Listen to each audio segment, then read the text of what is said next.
Good morning friends, welcome back to steno short dictation. यह dictation 80 शब्द प्रति minute की गति से लिया गया है, जो हिंदुस्तान न्यूज़पेपर से है। तो उम्मीद करते हैं आपको डिक्टेशन बहुत अच्छा लगेगा।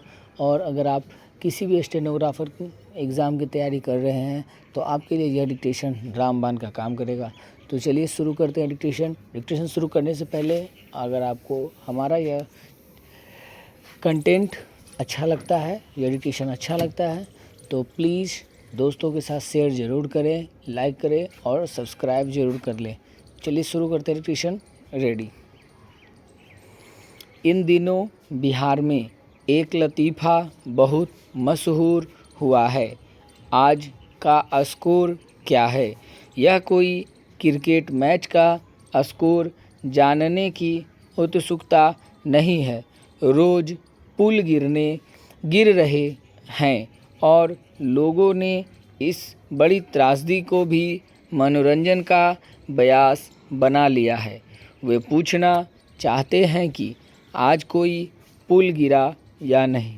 अभी मानसून पूरी तरह से आया भी नहीं था कि पहली बौछार के साथ अयोध्या में कुछ ही दिनों पहले बड़ी धूमधाम से उद्घाटित चमचमाता रामपथ कई स्थानों पर धंसक गया। इससे सत्तारूढ़ भाजपा की लोकसभा चुनाव में अयोध्या वाली फैजाबाद सीट हारने से कुछ कम किरकिरी नहीं हुई। विश्व की 5वीं अर्थव्यवस्था होने का दावा करने वाले देश की राजधानी की हालत ऐसी है कि जरा सी बारिश होने पर सड़कें डूब जाती हैं और मीलों तक ट्रैफिक जाम लग जाता है।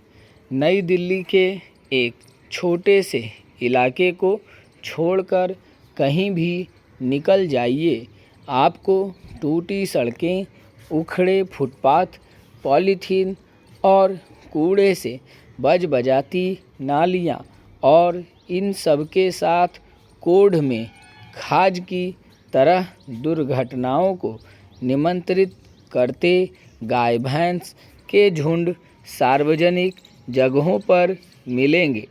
क्या सब कुछ अचानक घटित हो रहा है या यह भारतीय समाज के वर्षों संचित पाप हैं जो अब खुलकर सामने आने लगे हैं? तंत्र में भ्रष्टाचार को लेकर सुगबुगाहट तो स्वतंत्रता के बाद से ही शुरू हो गई थी, लेकिन वर्षों तक भ्रष्टाचारियों को सामाजिक स्वीकृति या सम्मान नहीं मिलता था। भ्रष्ट अधिकारी अपने ड्राइंग रूम में वैभव का प्रदर्शन नहीं करते थे।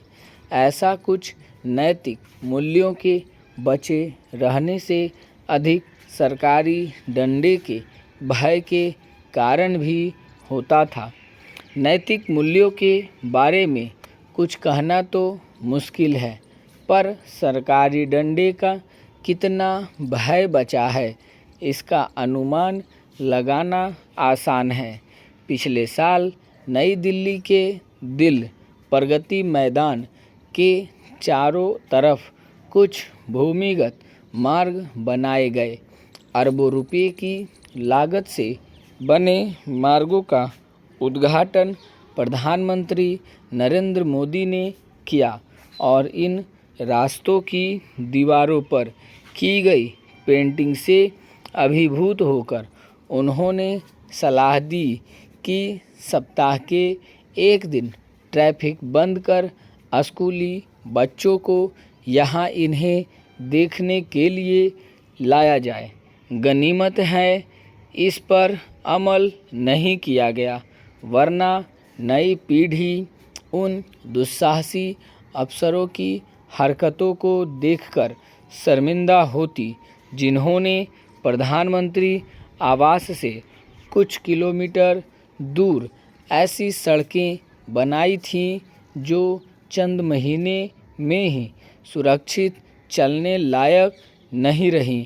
पहली बरसात में ही वे पानी में डूब गईं और हिंदी के एक मुहावरे के अनुसार अरबों रुपये पानी में बह गए। इसी से मिलती जुलती दूसरी दुस्साहसिक घटना उत्तर प्रदेश के अयोध्या में घटित हुई। करोड़ों रुपये खर्च करके निर्मित राम जन्मभूमि मंदिर को जाने वाला रामपथ मानसून की पहली बौछार भी नहीं झेल पाया और 10 से अधिक स्थानों पर धंस गया।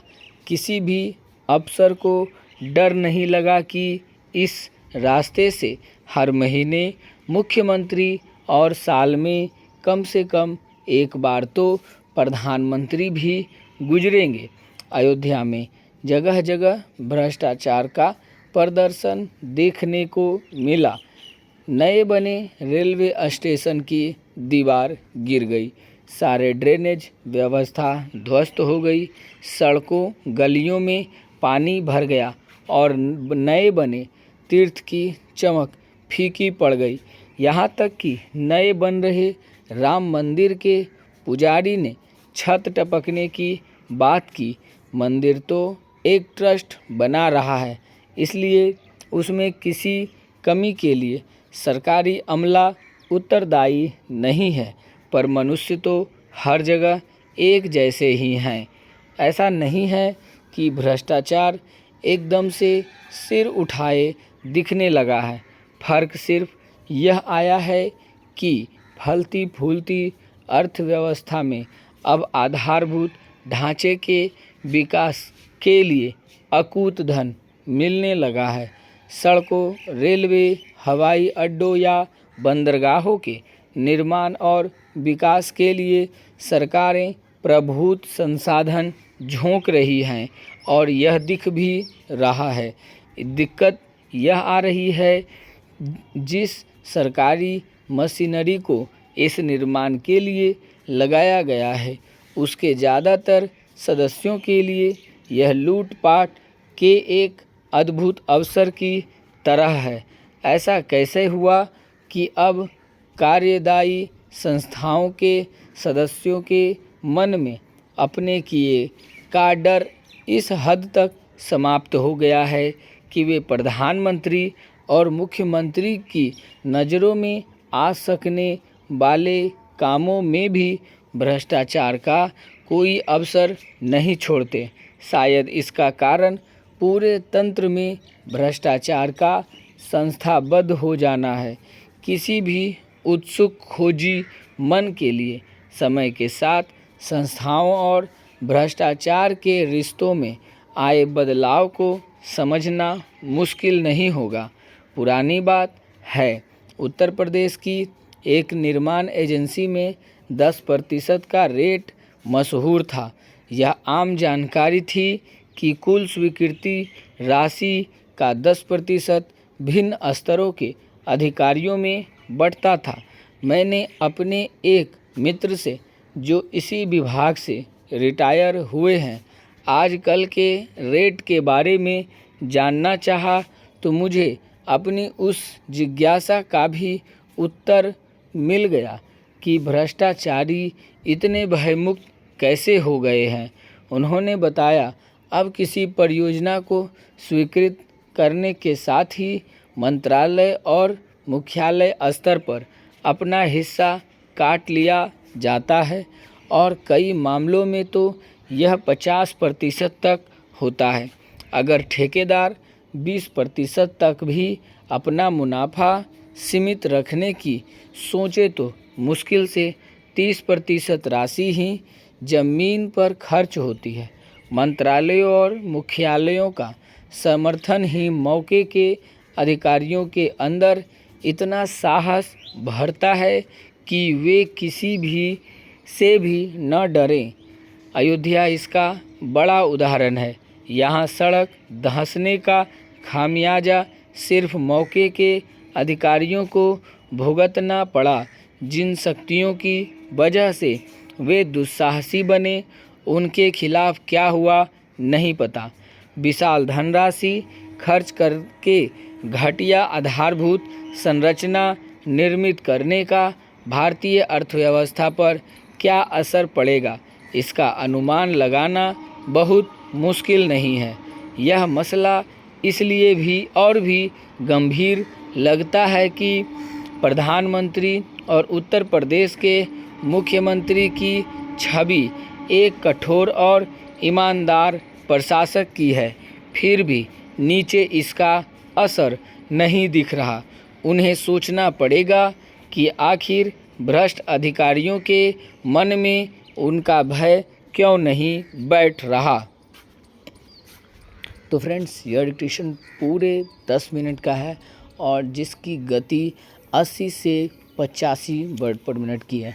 तो आप लिखें, इसको ट्रांसक्रिप्ट ज़रूर करें और ट्रांसक्रिप्ट करने के बाद इसको वीडियो से मिलान ज़रूर करें और जो वर्ड गलत हुए हैं उन्हें अपने कॉपी पे नोट करें और उनकी रेगुलर प्रैक्टिस करें।